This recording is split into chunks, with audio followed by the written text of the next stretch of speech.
Assalamualaikum warahmatullahi wabarakatuh. Alhamdulillahilladzi bi ni'matil iman wal islam. Asyhadu an la ilaha illallah wahdahu la syarikalah.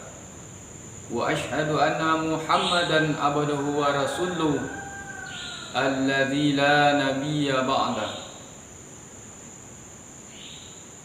Saudara-saudari yang dimuliakan Allah Subhanahu wa ta'ala, pada hari ini, kali ini kita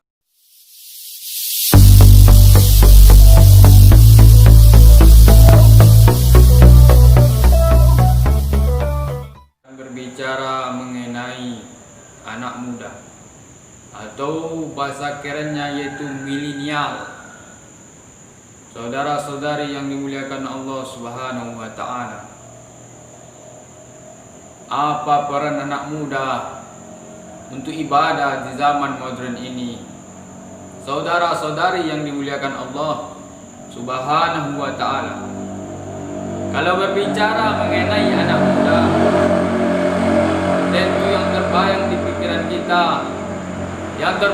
pikiran kita adalah seorang anak manusia yang memiliki, yang dalam keadaan masa pubertas, dalam masa pertumbuhan, dalam masa godaan nafsu yang bergejolak.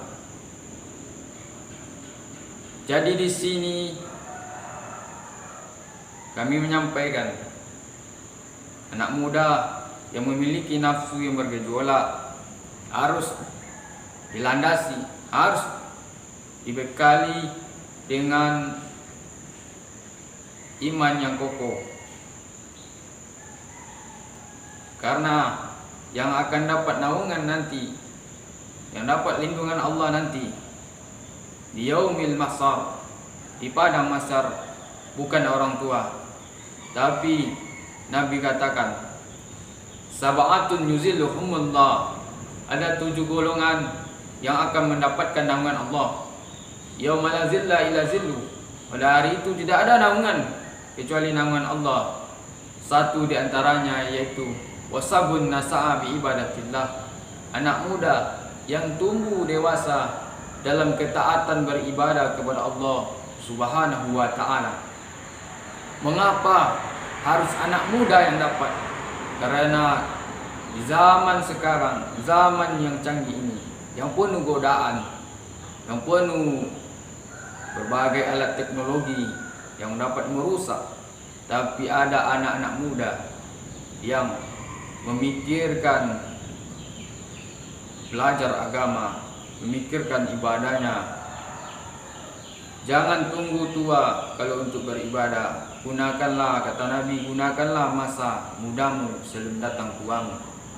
Jadi anak-anak muda harus bangkit, anak-anak muda harus bergejolak untuk ibadah, untuk menolong agama Allah Subhanahu wa ta'ala.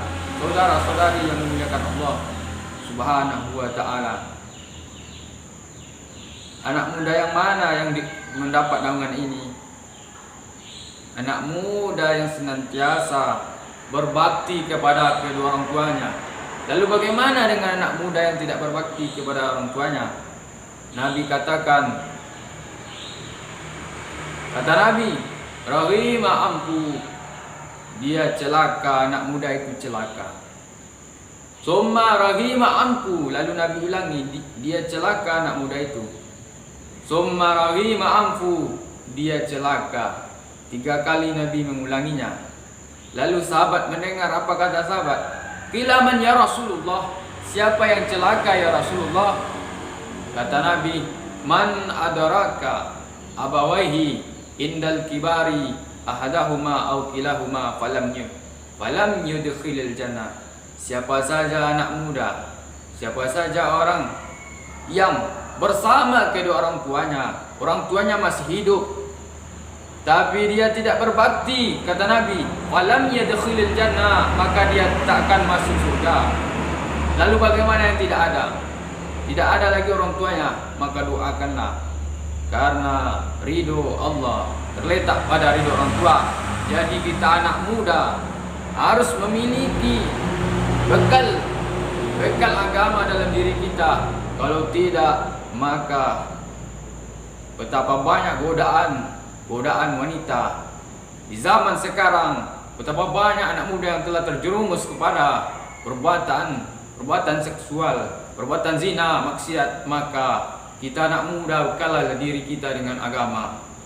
Salat 5 waktu hanya 5 menit, 5 menit saja dalam sehari semalam. Masa kita anak muda tidak bisa, maka saya selaku anak muda juga mengimbau kepada seluruh kawan-kawan untuk salat 5 waktu sehari semalam. Assalamualaikum warahmatullahi wabarakatuh.